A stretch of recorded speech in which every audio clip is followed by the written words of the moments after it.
What are you not happy with in life? Is there anything? No. No? That's good. I don't want to. That's solid. Does that sound cocky? No. No, not at all. No. For me, it's a big thing because when people say, "Oh, yeah, so you got the job and you got this and you got that," great. But the real question is, are you happy? Yeah. And if you can say on all counts, basically that you're happy, you've made it.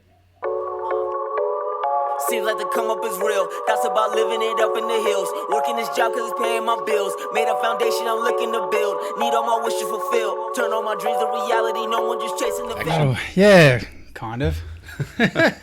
I'm still, the teething stages of things, but everything's coming on. And of course. One thing I was thinking before you rocked up was I used to know you as just Slates or Slater. Yeah. But I don't know exactly what to say or what to call you. What to call me? Yeah. I don't quite know. How do you want to be addressed? I've got that many nicknames. Like at the moment, it's getting out of control. Every circle's got a different name for me. So Slats is what the wrestling crew call me. Yeah. That's the nickname at the moment. So yeah, go with Slats. All right, go with Slats. Because we used to work together, which is so weird. Now we're in 2018. We worked together early 2000s. Yeah, so, I think it would have been, I was about 19, 20. So like 2006 or 7. Yeah, something like that. 2008, yeah. It was a long time ago. It was, at least 10 years ago. Yeah. And selling phones, that was good fun and all those things. And I was thinking about it before you arrived, and what I wanted to know was there was only a little bit I knew about you before when I actually worked with you. I knew perhaps what others would say about you, because one thing I like about you is I think humility is underrated, and for all that you've done and all that you are, you wouldn't say anything, and that's why I sorry to put you on the spot before, like, what do I call you, because it sounds very disingenuous. But yeah, for me, the little that I did know, I don't know if that was correct. Sure. And that's why, and this is why I have this show, because I want to get people on that I'm interested in or that I think have something to say and just get to know them better. So this is not an interview. This is legitimately you tell me. So, and then again, when you have those conversations with people and you say, oh, you know what, that's for another time. Now's the time. Gotcha. So from those days when we used to work together and you're 18, 19, you'd already been doing the quote unquote wrestling for some time. But before all that, give us a brief history of where you were born. What kind of led you into that? Well, I started real young. I think I was officially 15 when I started, unofficially 13, if you'd count wrestling in the backyard with a few mattresses and bringing the mates over and having a big Royal Rumble out in the main street. So that's kind of where I started. I think for me, I grew up in Adelaide, obviously, always a beachside suburban kid. I always stuck around the same kind of area. Super sporty, just very, very sporty. That was always growing up. I still remember being about 7 or 8 years old, and I think we were just allowed to play cricket for the first time. And I remember I couldn't sleep but the night before a game. That's how much I loved the game of cricket. Yeah. So I'd have these sleepless nights as an 8-year-old kid, and I was playing 5 sports at once. Every night there was a different training session. So I was consumed by sport. I think that was my dad's influence. He's a former state rugby player. Not that means a lot in South Australia. So NRL? Union. Union, okay. Yes. Yep. So he brought me out to be super sporty, and as I got towards 11 or 12 years old, that's when this big, crazy world of professional wrestling started to take over, not just me, but everyone. I think a lot of people would remember the days of The Rock and Stone Cold Steve Austin, and they were super celebs. Huge. I got to admit, that's what I mean. For me, and that's why I'm interested in you, I've actually never sat down and watched a full wrestling event. I never have. And I've never been to a live event. And that's why I believe tonight we've got there is a show. So I will be there. It's literally 5 minutes away from my house. So, and because of the connection I have with you, it's opened my eyes to that world. And I thought, you know what, maybe also because of MMA and the fact that now Ronda's like came over, Yep. obviously The Rock through movies and everything like that. But I got to be honest, it just wasn't something that I gravitated towards. And that's why I'm interested in why you did as a kid. So exactly the same for me. I grew up very skeptical, probably from hearing outside influences. You know, anytime wrestling would pop on the TV, I remember my grandpa would he'd be like, "Oh, that's just crap. That's fake," you know. And so instantly, to me, being so sporty, it was like, "All right, I don't want to watch fake stuff. I'm all about the sport," you know. So I remember I was a big horror movie buff, a big slasher movie buff, as an 11-year-old. We couldn't be further apart. I dig my sleep. So for me, I stopped watching scary movies. I think it was like Scream 1 or one of those like stupid ones. Yep. But that was enough for me where I just went. I think it was, the scene that's popping in my head was the toilet scene, to where someone was whispering to someone in a toilet scene and they were like, what? And they put their ear and then a knife straight through. Yeah. What was that, Scream? I think that was I think that was it. it. I think that was the last scary, quote unquote, scene that I ever watched. And I said, I love my sleep. Yeah. And that's what movies would do to me. Like I'd have them replaying in my mind all the time. But go on, you love them. Yeah, no, year 6, and that was the thing. I don't know why. Peer pressure, but we used to watch horror movies. Halloween, Freddy Krueger, Nightmare on Elm Street, all the rest. And I remember I was at a friend's house for a birthday party, and we were watching a few of those horror movies, and then it came to like midnight, and we put the TV on, and WWF was on, and I'd never seen it before. Obviously heard what wrestling was, and the first thing that came on the screen was this guy in a big black cloak, dark lighting, and he had a big blade, and he started slicing a man's chest open. So this is professional wrestling. Whoa. And it was The Undertaker, and he had this dark gothic character, a lot of supernatural themes, and I saw he like sacrificed a guy, and then he put Stone Cold on a big crucifix. And being the horror movie buff, I was like, that's the coolest thing I've ever seen. And that's the first thing that drew me to pro wrestling. So it wasn't the physicality more so, it was the entertainment. The theatrics. Okay. And I think a lot of people will tell you the same. It's not, especially back then, I don't think a lot of people would see someone do a cool move and then go, oh yeah, that's the greatest thing ever. A lot of it was, okay, there's this cool storyline, and I really want to see so-and-so beat up so-and-so, and it was all about getting emotionally invested back then. Because the action compared to what we do now is night and day. Back then it was all theatrics. Now we tend to go a bit more athleticism, and we use the martial arts, and we all have vastly different backgrounds. So yeah, that drew me to the sport, and obviously as I went on and became more and more invested and involved, then I started to appreciate the athletic side and the flips and all the rest. Because I mean, I was a small kid. I was athletic, but I wasn't super quick. I wasn't super strong. I was skinny fat, you could probably call me. You know, I wasn't I didn't have the perfect genetics. You had the dad bod. I had the dad bod at 12 years old. I'm rocking it now. Don't worry. I certainly blame my Italian heritage for that. So I remember when we started wrestling in the backyard a bit at 12 and 13, it was always, I'd gravitate towards what the smaller guys would do, which was the flips and the acrobatics. And it was just an obsession that grew from there, and it still hasn't left me at 31 years old. Any of your favourites, are they still around, or did you have a favourite? Back then... And I've got the worst feeling about the camera. You go on. Give me 2 seconds. You go on. So probably my favourites back then would have been The Rock, Undertaker, all those kind of guys. Yeah, the usual suspects. I very quickly started to love the likes of Eddie Guerrero, Chris Jericho, and these were your smaller guys, and they weren't really appreciated back then.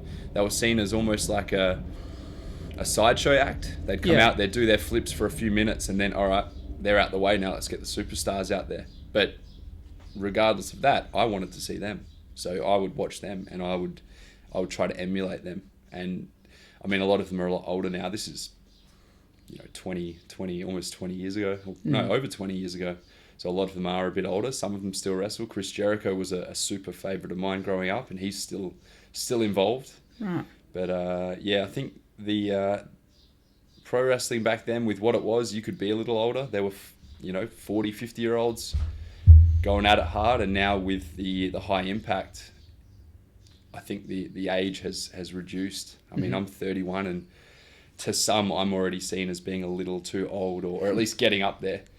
And when I hit 40, that's Okay. that's like a big cutoff almost these days. So Well, where do you see yourself in the next 10 years?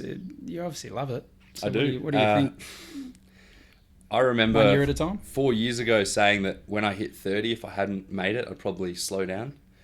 And now I'm 31 and I feel like I'm better than I have ever been. So I'm going to see how I take it. I don't like taking backward steps. I like continually pushing it. If I feel like I can't perform to the same level that I used to, then yeah, maybe I'll take a back step. But I can't put a date or age on it. I've always lived 1 year at a time, and I'll keep doing that. Yeah, and I mean, diving right into the nuts and bolts of what you do, again, coming from someone that's never seen it and never fully had an interest in it, but what am I up for tonight? I've performed, I've done drama, I've done these things. Is it can you tell me a little bit of the magic behind the magic? Is there somewhat of scripts involved to where you know what's going to happen, or is there a little bit of improv? I like to call it theatre meets stunt work. Okay, great. It's live theatre. In saying that, unlike live theatre, while some of it is planned and choreographed and rehearsed, most of it's not. So that's where a lot of people get shocked. They think everything's walked through step by step. There's rehearsals.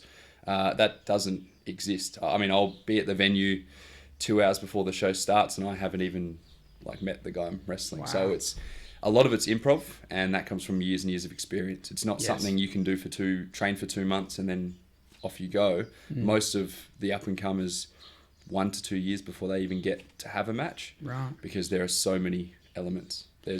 You're learning the stunt work, how to land, how to be safe, how to protect yourself and your opponent. You're learning the moves. You're trying to insert the acting and the character in there. But at the same time, you also need to learn psychology, which is huge. So we have to read a crowd. And if we have a crowd out there tonight who perhaps they're not reacting to what we would think they would react to, we can't just stick to the script. We need to completely change it, because our whole goal is to get an emotion out of the audience. We're a live product. We're not just about cool moves and a TV product. We are working for that crowd, which is vastly different to what you see with the WWE or anything overseas. That's a lot bigger. That's a TV product. Yeah, for sure. And I'd imagine they wouldn't be able to have too much improv, because there's some of the stunts they do, their lives at risk, and there's a lot of money involved, and I'm sure you can't just take over the show. No, and there's also time limits too. They have a very strict time limit. When I did a little spot in the WWE a couple of years ago, I remember the difference was intense. We were told, even though we had crowd on one side and hard cams on the other, which is unlike tonight where we'll have crowd all the way around and a small hard cam at the back.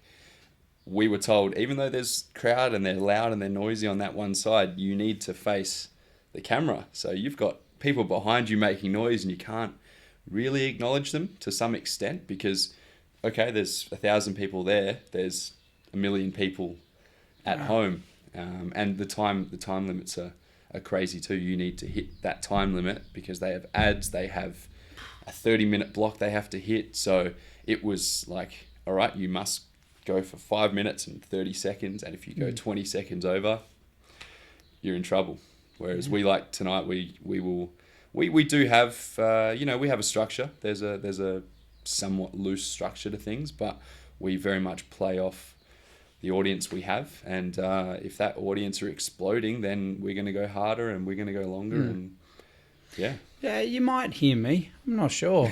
I'm a vocal kind of guy. There's but, a lot of vocal people. You'll be fighting for it. I might be that guy at the footy, where they're throwing the ball up. Ball! Like, I don't know what's going on. So for me, I don't know, man. I'll listen. Yep. I think I'll go along. I'll listen to what the crowd's doing, and it'll be something for me to see, for sure. Yeah. Like I say, I've never. I think watching something live will be better than watching it on TV. Always is. I think so. I think, and for the first time, really, I've seen snippets. I'm sure I've seen things and highlights and things like that, but never actually watched a whole show. Like, how long does the show go for? 2.5 hours roughly. Okay. It's a bit of a roller coaster ride. Everything is it's not just random matches. Everything is still fast paced. Like, there's still things going on. Yeah. For the most part, it's quite fast paced, but everything's designed to take the audience on a bit of a ride, and you got your peaks and valleys, but it's good fun. I've never met someone who has come in as a huge professional wrestling fan, come to a live show, and hasn't said that was far better than I have seen on TV. It's different being 5 meters from a ring that's hard and making noise, and you can see the bumps and bruises, and you can see people getting smacked in the face. Very different from watching it on your telly. Yeah, no, I'm looking forward to it. You're selling it, which is good. No, because without knowing you, I don't know if I ever would have experienced, at least thinking or the thought of going to a live event. So I'm actually really glad that we get to sit and chill and get to talk about it. And fantastic. You sell me to get me in. So growing up, obviously, this was all in the back of your mind. And you still had studies. I'm sure you completed your studies. Yeah. Did the right thing. Yep. I've got 2 degrees, 2.5 degrees. But so you're not just a big brute. No. Perhaps I would have been a little more successful if I had focused just on wrestling. But I always had it in my mind that you couldn't rely on something like this. I suppose it's the same with acting. It's very right time, right place. And if you put all your eggs in one basket, I've seen friends who have been burnt out because they didn't study, they didn't look for anything. They thought, I'm going to be a superstar, and that's all there is to it. And when they didn't make it, they had nothing to fall back on. Yeah, that hurts, man. I've somewhat been there, and it really does hurt. You really got to be able to pick yourself up again and be able to say, the only thing that comes in my head is, Jocko Willink. Mm-hmm. Yeah, big fan. Good. Yep. Every time something goes bad, good. Yep. Another opportunity. Yep. Good. Yep. That now plays in my head. But before, for me, it would have been my father's influence, which was we press on. Mm-hmm. There's always going to be troubles. That's life. Life is a bunch of troubles. If you can, get through them and get over them and enjoy life on the side, that's what it's all about too. Absolutely. What's some troubles for you? Injuries, I'm sure. I've been very, very fortunate. I certainly have had my fair share of injuries like anyone else, but I've been fortunate to never have had to have a surgery at all, which I've been going for 15 plus years now, and that's unheard of. It's been a lot of the small kind of niggling things, and not just injuries, but opportunities where it's been certain that something's coming, and it's the mental game of you can't have your expectations.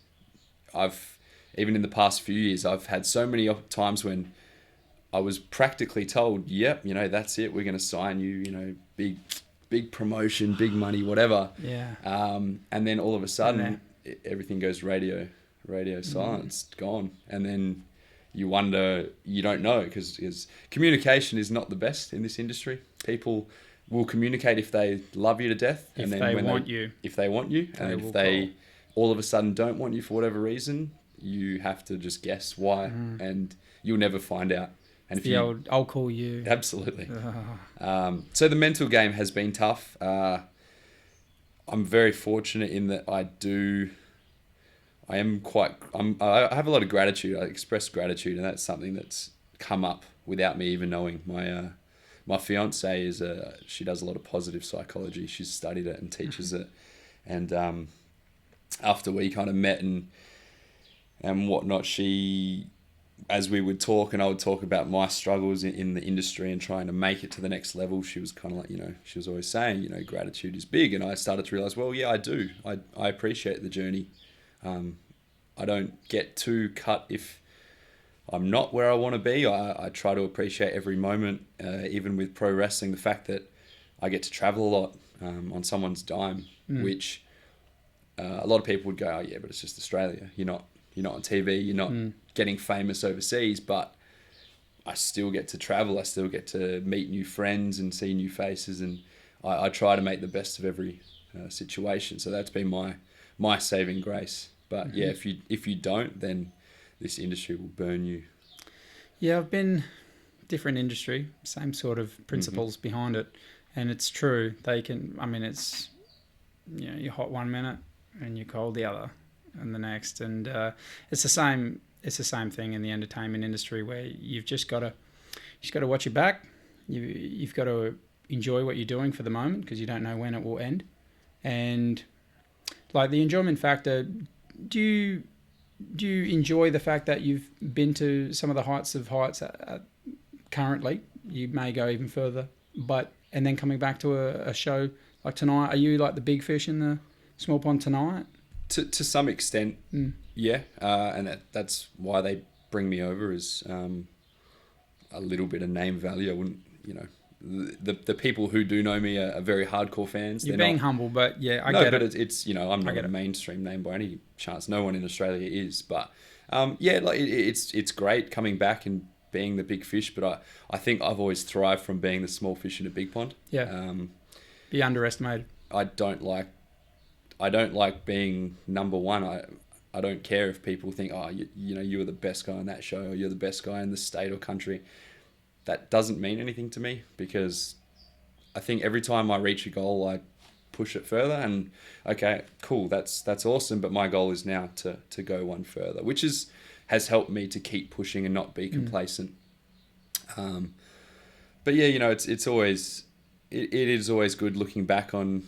I always remember this venue where we are tonight is where I made my debut in 2003. There's a lot of nostalgia there. And I always do have flashbacks to when I made my debut there, and I was just the kid who everyone thought, like, oh, what's he doing on the show? He's 15 years old, looks terrible. So that keeps me grounded for sure. But yeah, like no one in wrestling lets you become a superstar. They'll if you're acting like the big man, they'll knock you back down. All the backstage crew, and they remember where you came from. So it's a fun, it's a bit of a brotherhood. So. I was going to say, what have been, other than the heights of highs where you've been, what do you loved along the way? It's always just been, for me, it's always been being able to be around the people who I looked up to. So, and that, that used to start off as I used to go to local shows, like local wrestling shows as a 12-year-old kid. And just seeing the local South Australian wrestlers, I thought that were superstars. I used to get their autographs. Meanwhile, they're working at whatever, cash converters, but to me, they were. Yeah, but that's awesome. They were, and then when I got to train under them, it was like, and then along the way, it's like, okay, I went to Japan and America and stuff like that. Not on the biggest shows in the world, but I got to be trained under people who I looked up to and watch online. And we used to share around little grainy VHS tapes, because that's how we learned. There was no YouTube back then, so we'd have grainy tapes of Japanese wrestling that have been dubbed 6 times, and then 5 years down the track, I got to wrestle like one of these guys who I loved. And so for me, I've just enjoyed the fact that I've been able to stand shoulder to shoulder with people I always looked up to, which I never would have thought would happen as a kid. Yeah, I mean, were you overawed when you saw them? What was the feeling like being able to... It's always funny, they always say never meet your... Never meet your heroes. Yeah, never meet your heroes. Mine are on the rule. Yeah. I've never felt overwhelmed or anything like that. We have a term in wrestling called marking out. Marking out's when you turn total fanboy. Forget your move? Do you forget your next move, or do you mean like as in pre-shows? That, or just meeting them and being all nervous and awkward and whatever. I've always kept it inside and tried to be cool about it. But I think a lot of this game is mental, and I found that in those situations, I always tell myself, no, forget that. You deserve to be here.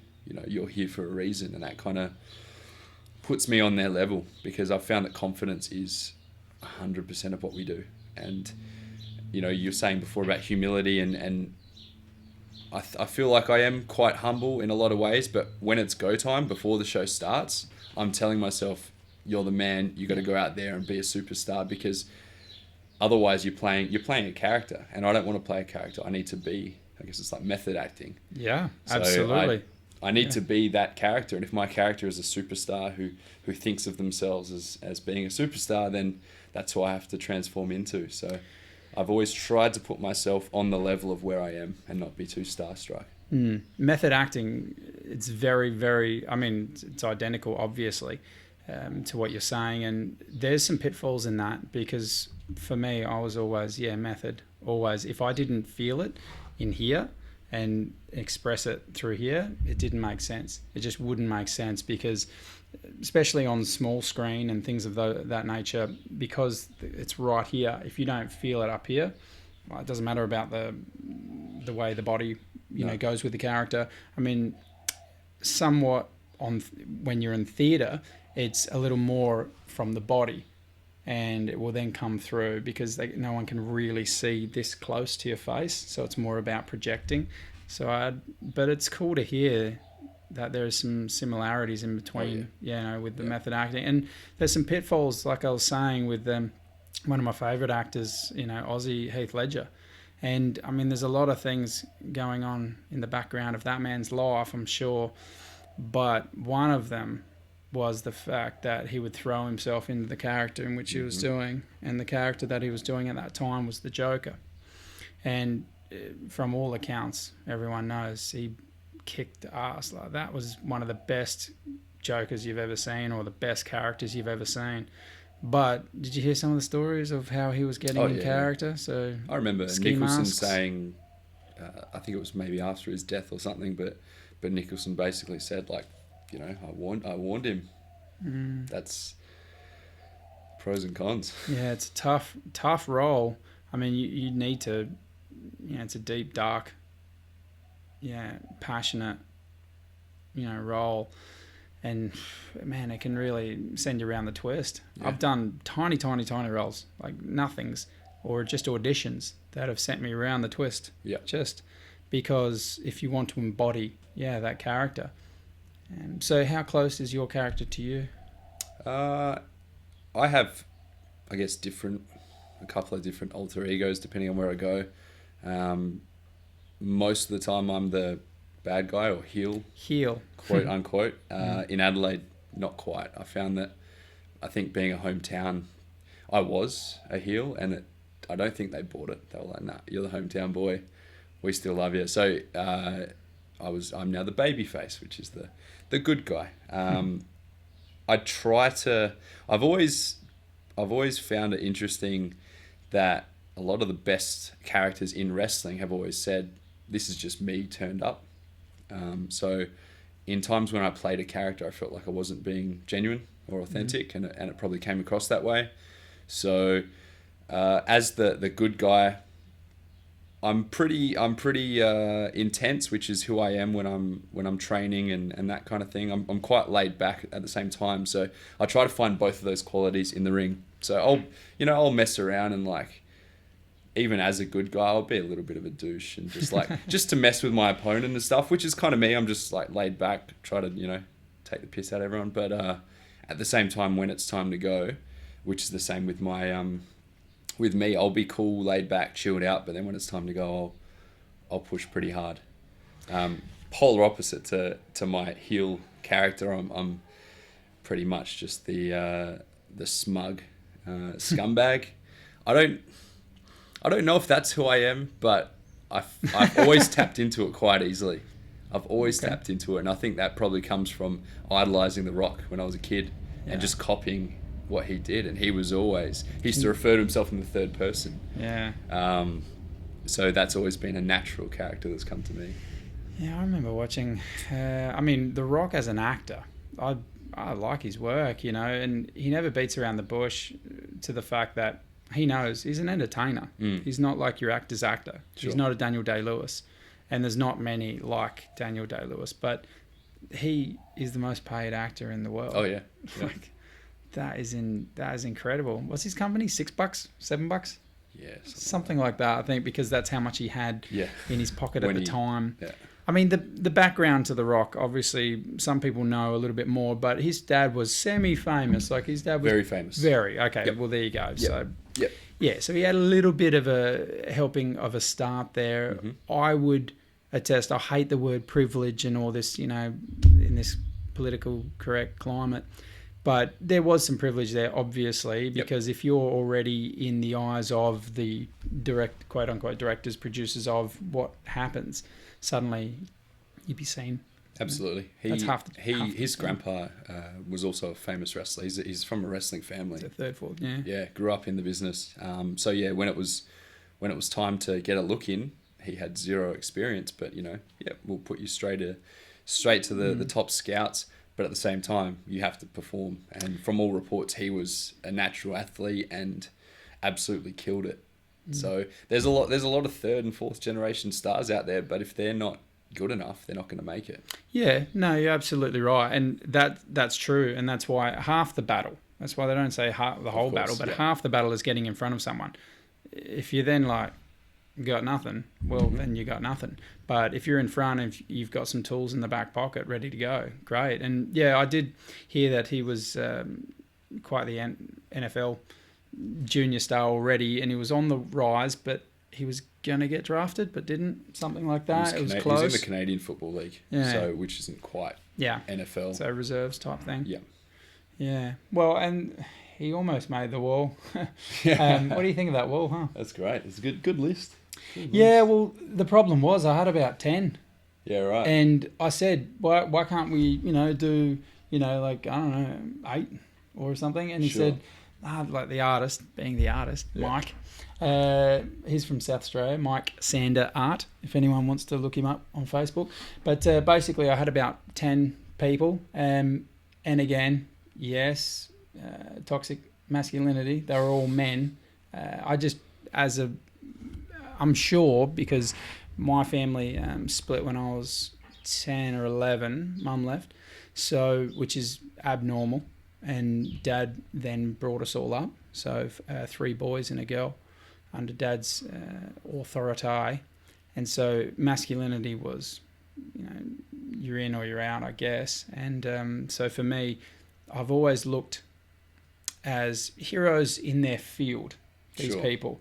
But I'd like to point out that every single one of these men, great men, have done wrong in their life. Of course. Just like any great man, yourself, myself included, in what we've done well, we've still done many things wrong. And that's why they're up there, because everyone knows what Arnie's done, and Connor's now very, very fresh, very fresh in what he's failed in, but it is what it is. He'll still be the 2-weight world champion for once. You can never take that away. True. And Tiger, obviously, everybody knows.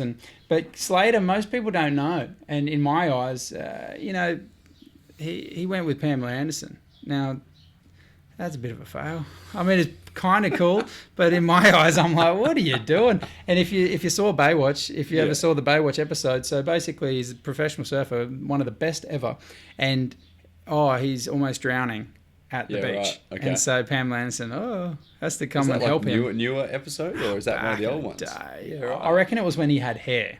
That's how long ago. So probably had no idea. Yeah, kids, if you're watching, Kelly used to have hair, and that is a long time ago. So I was watching Kelly as an 8-year-old, 9-year-old, for sure. And then when my surfing came on at 12, 13 years, 14 years of age, so we're talking a good 16 years ago. Is that right? Yeah, about 15, 16, 17 years ago, and crazy. You know what I mean? Like that.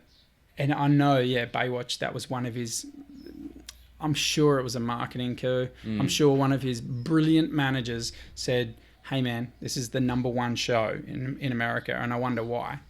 But, Pamela was on there and all the rest. And yes, for some reason, they somehow hashed it out and got together. Didn't know that.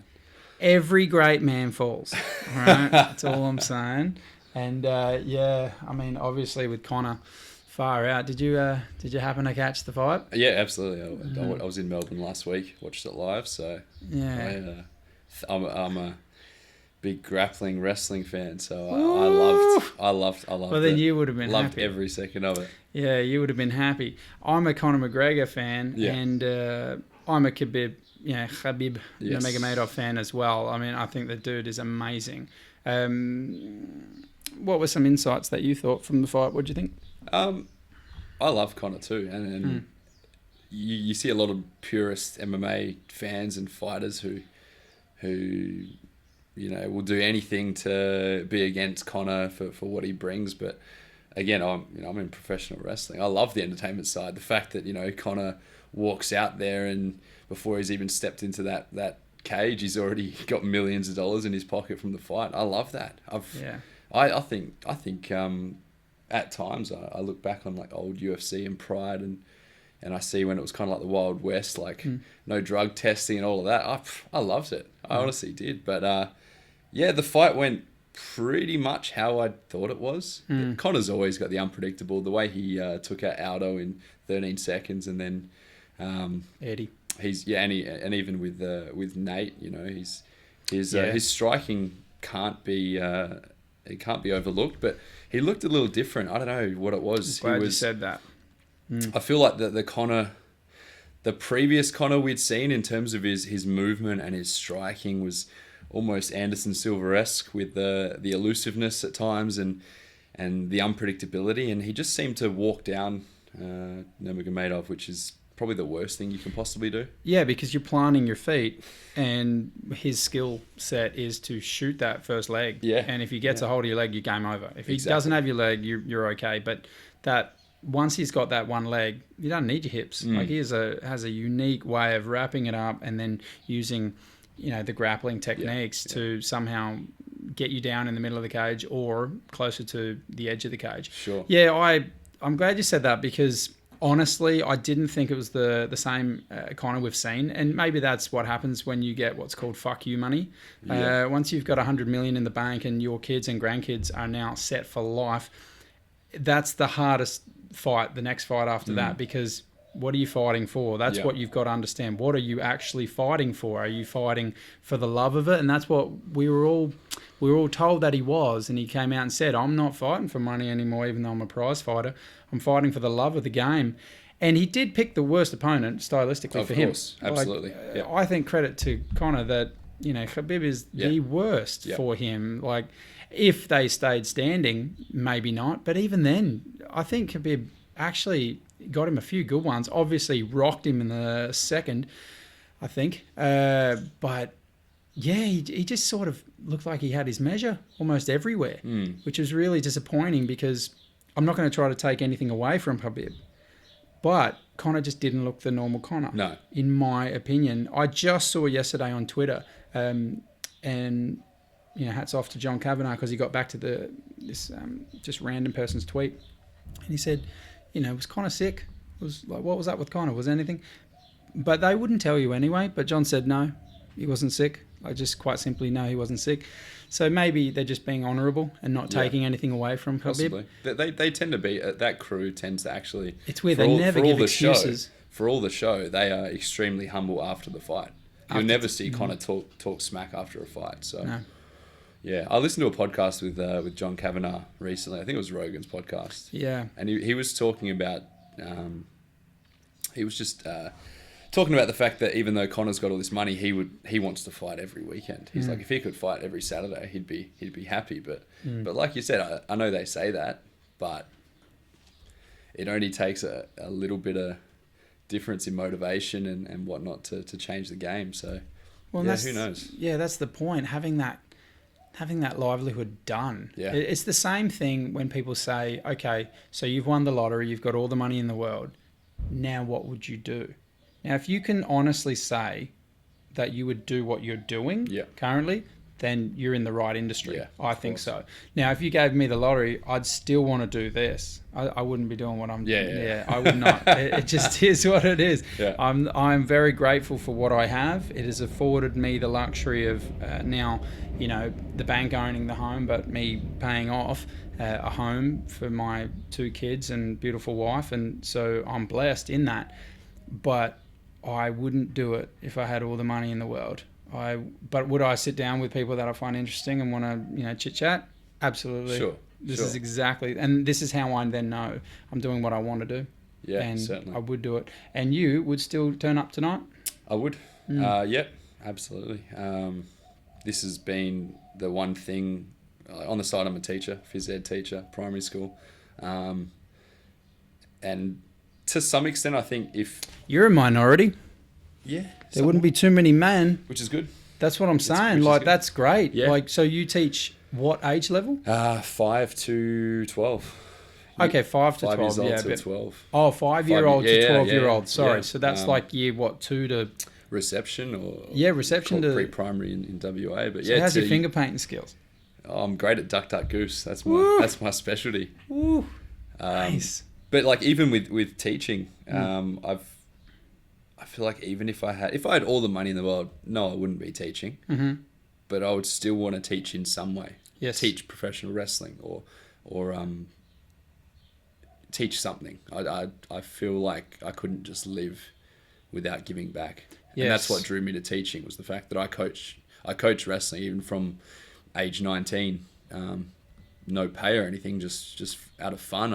I loved teaching all the things I'd learned around the world and in different camps and training places, and that's what drew me to teaching. I had no idea what I wanted to do for years. I studied different degrees, and then it was all of a sudden, well, if I can teach, then I feel like I'm making the most of this life. And there's a lot of parallels funnily enough, between wrestling and teaching, especially the kids. Jeez, I hope not the physicality. Not the physicality. That's that big forearm. Especially, Watch out, Jimmy.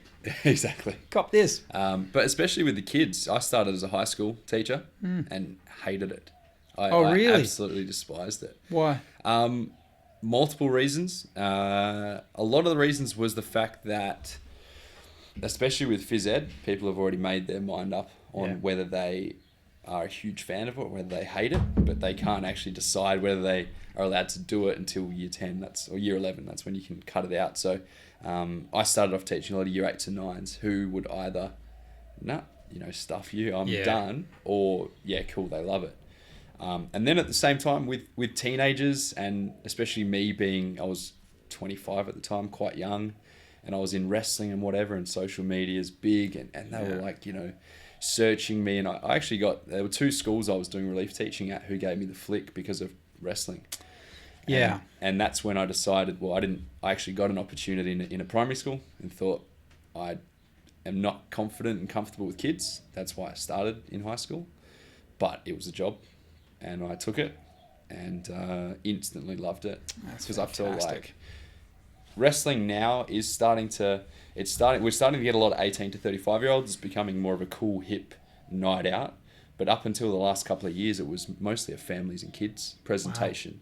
So the fact that I got to interact with kids in wrestling, as soon as I interacted with kids in teaching, I found it very easy to connect. And I say when I teach, it's almost like I'm cutting promos every day. And, whether I... sometimes you've got to improv a lot, and sometimes you might not be super confident with the content you're teaching and every little thing. But if you're confident in the way you talk and present yourself, the kids will connect and they'll learn a lot from you. And that's the biggest thing that as soon as I started teaching, I was like, this is kind of like when I'm in the ring, just more clothing, obviously. Yeah. You'd hope so. You'd hope so. Otherwise, I'll lose my license. Most definitely. What are your colours? Green? Do you wear green? I change all the time now. They were green for a long time. Okay. Yeah, traditionally. Yeah, I've kept up a little bit of stock book.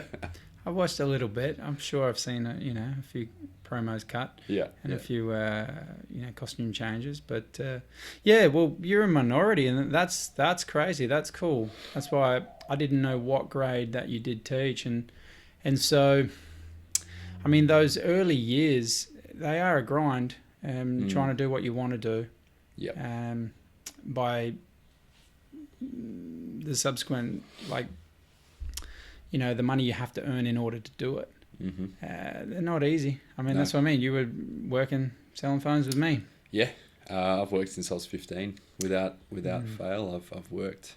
When I was 15, I was working both days of the weekend on top of everything else, just so I could pay and go to training and, live a life of whatever.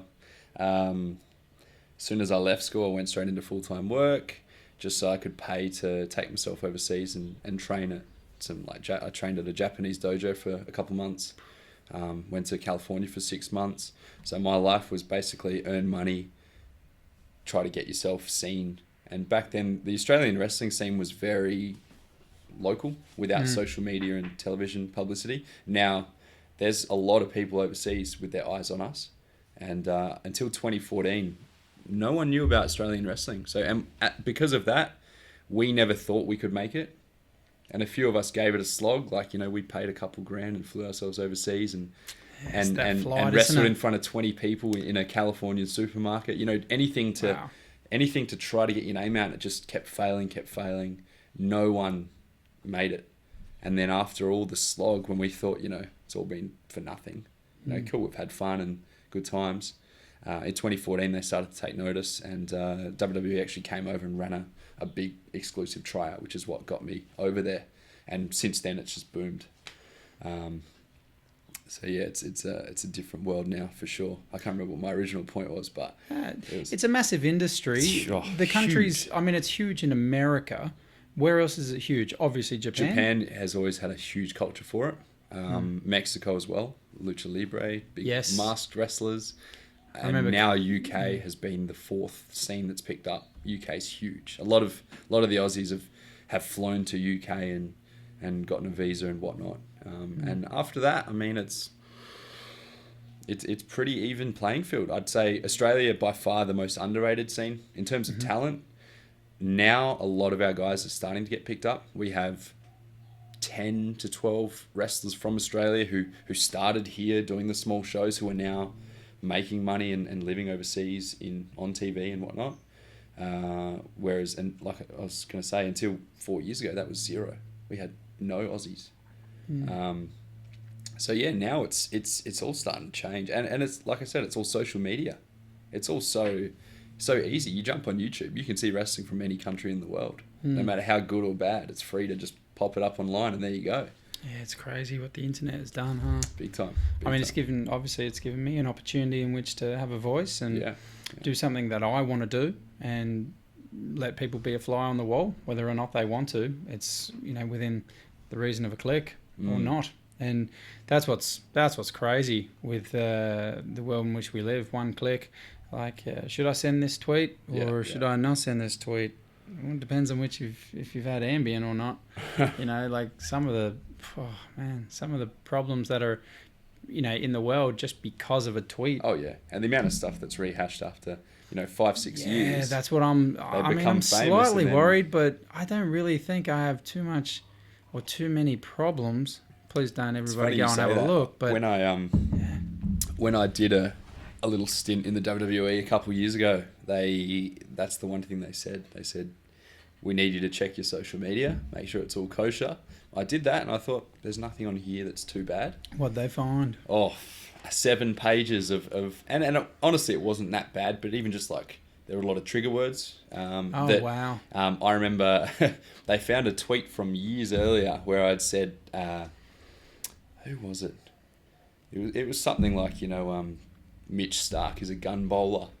And gun got flagged. I had to go back and delete that. There was a lot of little things. Vernacular or slang. Oh, yeah. Yeah, wow. And I've had friends who have been pretty much all but signed. They found some pretty horrific stuff, and there you go. Horrific stuff that...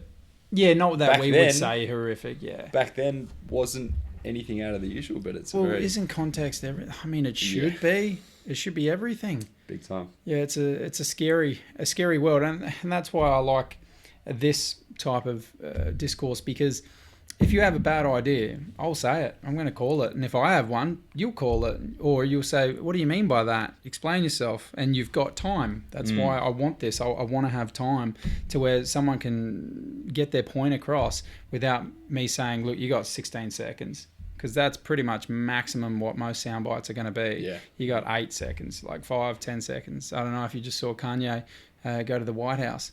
No, I didn't see it. You might want to go and have a look at that. So that's just broken the internet. So Kanye just rocked up and wanted to have a lunch with President Trump, and because he's a fan of Trump and Trump's a fan of his, for political reasons, I'm sure. If not, maybe for the artistry that is Kanye, the genius that is Kanye, and Kanye would say he is a genius as well, which is pretty interesting. But yeah, it's outrage. It's just everybody's outraged by everything, and what you did 10 years ago can now be brought up in the context of today, not then. Yeah. And that's scary. That's scary. I'm all for the fact that people are getting called out on things these days. I love it.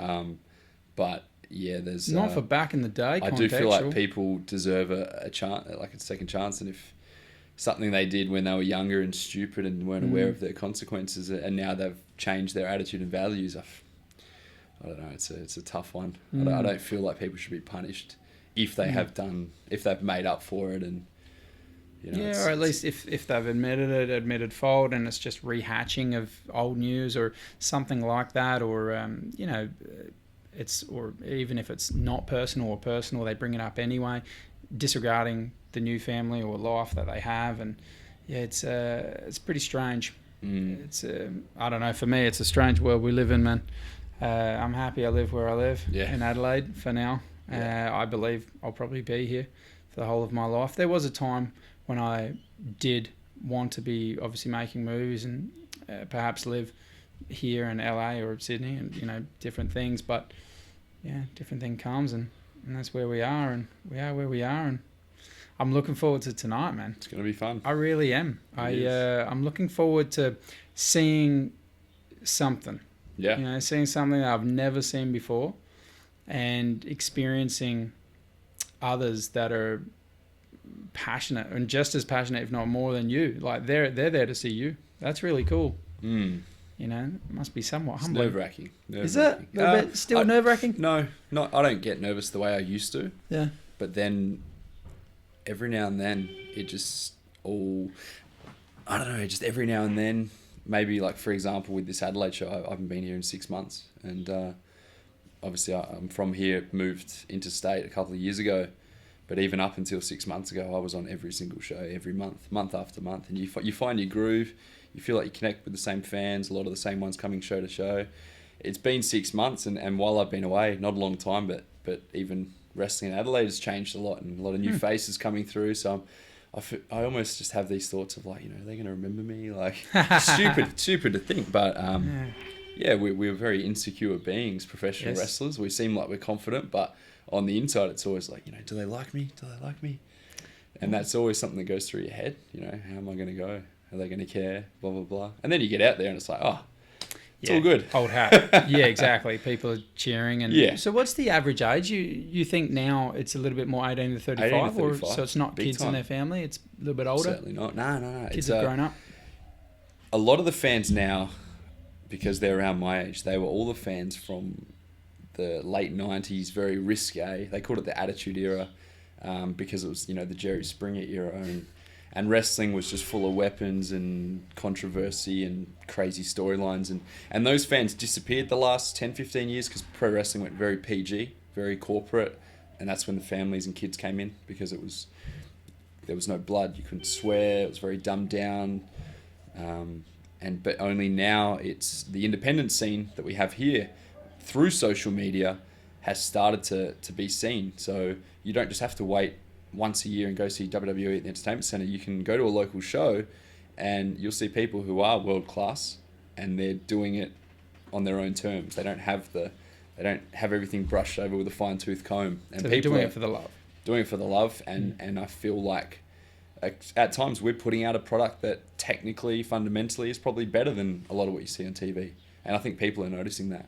So the 18 to 35-year-olds who are online and using social media and and they got more money than the kids. They're the ones who are coming back show after show, and there's a bar and they drink and it's like MMA. They party and yell and scream and they feel like they're a part of the action. So yeah, times are changing. It's been getting bigger and bigger, and hopefully that doesn't peter off and it keeps going up and up, because that's, at the moment, being an independent wrestler is actually a way you can make a living, which was never something until now. And so you would have management? You would have... No. No? We manage ourselves. Wow. Yeah, we do all the negotiation. There'd be some pitfalls there. Yep, for sure. Oof. Definitely. Did you have any mentors in Australian wrestling growing up, showing you the ropes? Yeah, for sure. So my original coach in Adelaide, who passed away early in the year, he was about 70, I think, when he started training me. He was like an old wrestler from the 70s when wrestling was huge and on Channel 9 and whatnot. And he showed me the ropes, and he taught me the proper way, which is something a lot of people didn't have. Pro wrestling kind of, in Australia anyway, over the late 80s and 90s, it basically disappeared. And he almost brought it back. He trained up a new generation, who then trained me up. And the good thing is we had that old influence, so he could teach us the right way to handle yourself, how to be professional, how to not let promoters take advantage of you and stuff like that. So yeah, I've had a few mentors who have shown me the way.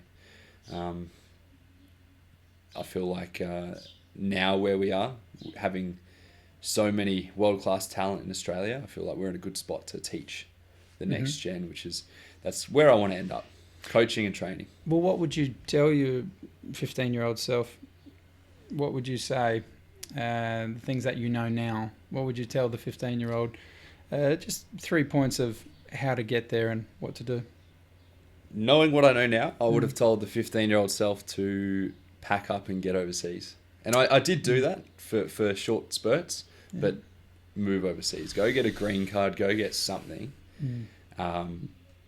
Because by the time that they put their eyes on Australia, which was only a few years ago, I was late 20s, which is, still young enough. But they want people they can get at like 20, 21, 22, who they can develop over 5 to 10 years as like a long-term project. And I feel like if you're an Australian, unless you are already just incredible talent, ready to put on TV like that, they're not really interested. So that would have been my thing, but I'm not saying I have any regrets at all, because if I had moved overseas, I wouldn't have met the people I've met. Different time, no social media, Who knows? Who knows what would happen? I could be miserable. No money, miserable, job I hate. So I have zero regrets. But that's the one thing that would have been interesting to see what would have happened if I had taken the plunge. But yeah, no, I think I did things the right way. I'm happy with my journey, and I wouldn't change too much. Yeah. What are you not happy with in life? Is there anything? No. No? That's good. I don't want to... That's solid. Does that sound cocky? No. No, not at all. No. For me, it's a big thing, because when people say, oh, yeah, so you got the job and you got this and you got that, great. But the real question is, are you happy? Yeah. And if you can say on all counts, basically, that you're happy, you've made it. That's it. Yeah. I can't, no complaints. I have a fantastic life back in Perth. I still get to see my family. Yeah, we lost you Adelaide. to Perth. What's going on there, man? The missus, she's from Perth. There's always I've always loved Perth. Yeah. I've always loved Perth. I was actually going to move over 2 times in the early 2000s because that was always a bit of a hub for wrestling. Okay. And every time I would get myself ready to go, a huge opportunity would come up here. And so that would keep me back. But I was enrolled into uni in Perth. I had flights booked, and then last minute, going to stay because there's something big. So I feel like this was 3rd time lucky, and I think it was meant to be. But yeah, I love it.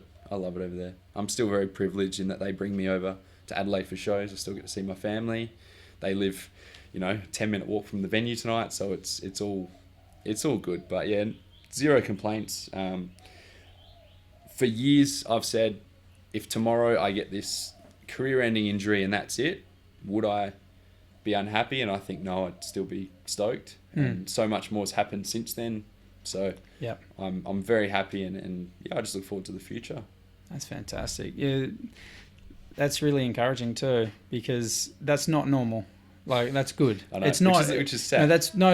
Yeah, it is sad for most people, but it's fantastic that, because a lot of people that I would talk to wouldn't be able to say that honestly, and that's why it's not, arrogant or proud or anything like that. It's great. It's great that that's how you exactly feel, because in my own life right now, being able to do something that I love, yes, absolutely, I'm ticking all the boxes for me.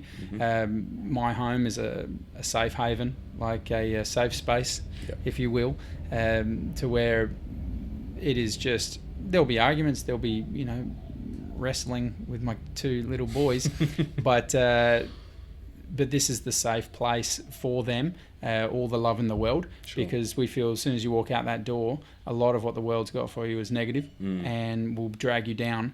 And so we want to make sure that it's all truth and honesty in the home, and encouragement and everything like that, and being able to do something that you love with people that you're interested in.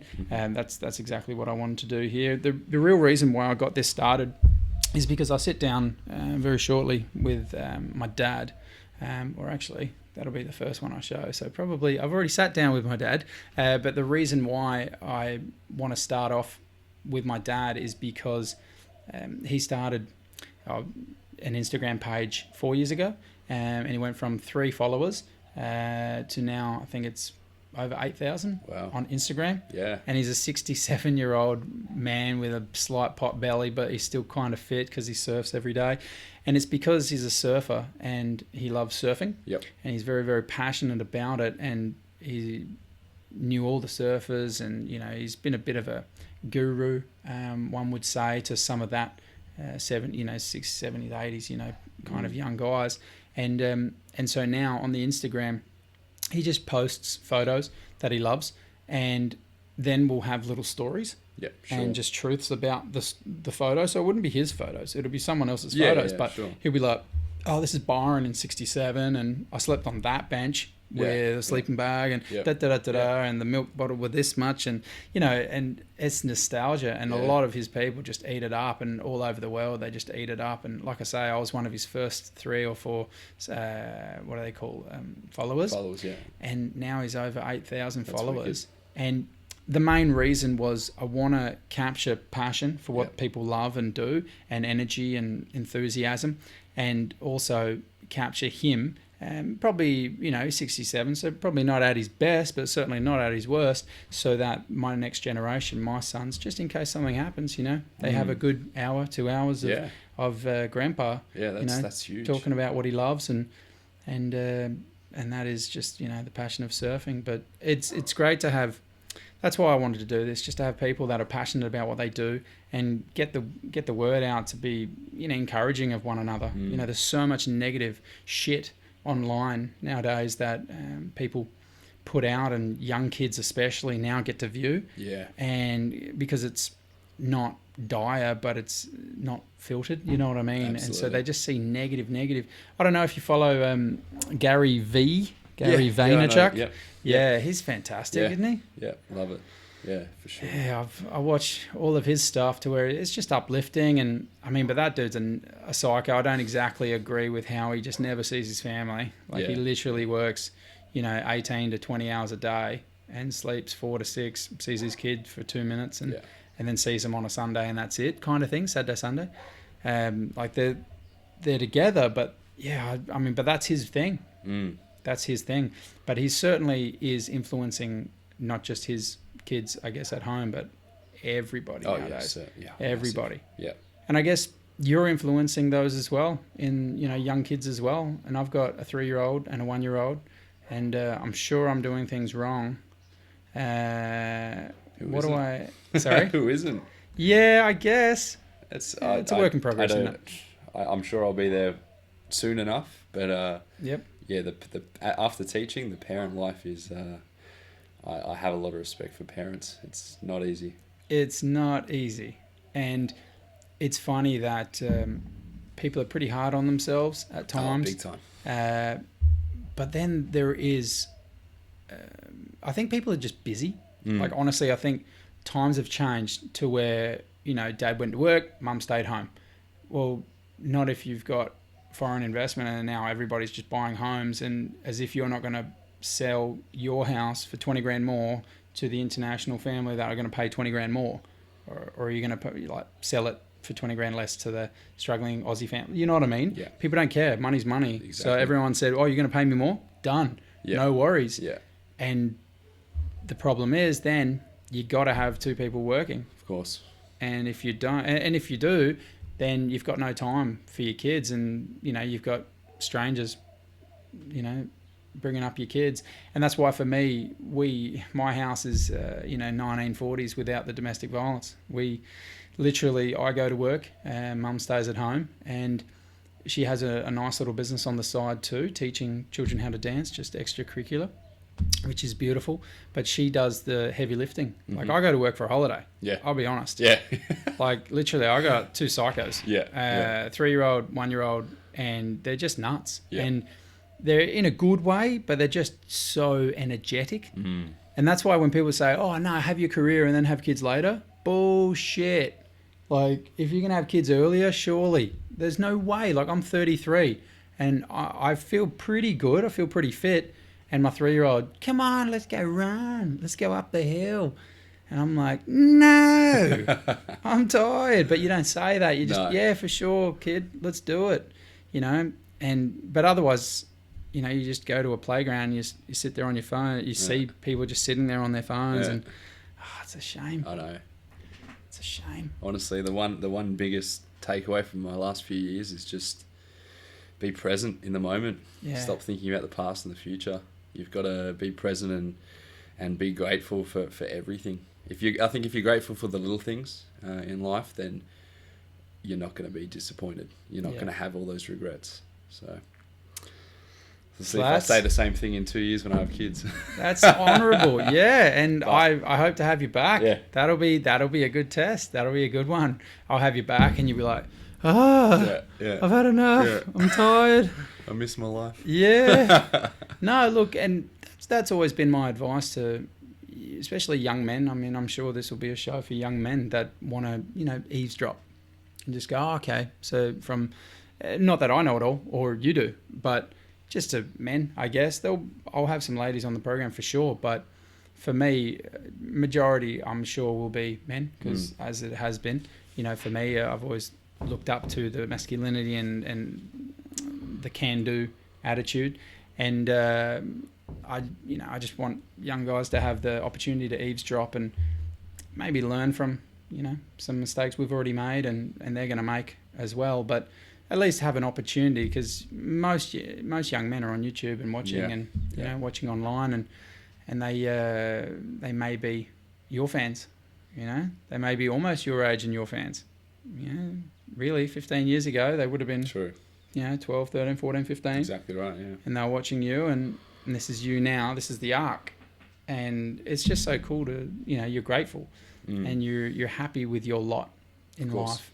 And it's fantastic. I wish you all the best. I look forward to tonight.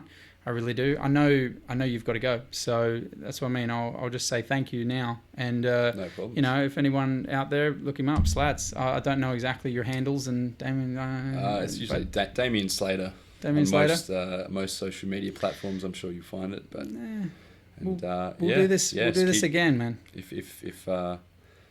just think if you are someone who loves entertainment, theatre, professional wrestling, fun, I think we've got something for everyone. Wrestle Rampage is the event tonight. We're a promotion in Adelaide, and it's a place that I helped build in 2005 now. So 13 years ago, a long time. So it's a passion project of ours. We are small business and it's run by the talent. So it's good old Aussie battlers. Well, I can't wait, man. I'm really looking forward to tonight. Excellent. I have no expectation, so that I have no idea what I'm going to walk myself into, but I'm looking forward to being surprised, and I'm looking forward to a show. Excellent. I look forward to seeing what you thought of it afterwards. It'll be a good time. All right. Cheers, brother. Thank you. Much respect. No problems. Just like the shirt. That's Who was that? That's like the old Arnie. Oh, you know, let me get my hat and turn it back. What was that, Sylvester Stallone? This is, oh yeah, Over the top? the Rock shirt. Is it? Yeah, it's one of his Under Armour range. They're Yeah. pretty cool. They're pretty cool. Is that his brand, Under Armour? Well, no. I think he What's just his? runs the line. So he's got his own line called Project Rock, Wow. made by Under Armour. So yeah, just slap an extra $20 on it and call it Project Rock, and there you Cha-ching. go. It's good stuff. Beautiful. We'll get you a shirt next time. We'll work it out. Project Slats done. Or Project Slats, sponsored by the DeBrow Show. Yeah. We'll get something Brilliant. worked out. That's it. We'll work it out. But all the best tonight, man. Have fun. I look forward to being the guy in the crowd and you kind of give the wink like, I'm going to knock this guy out, per se.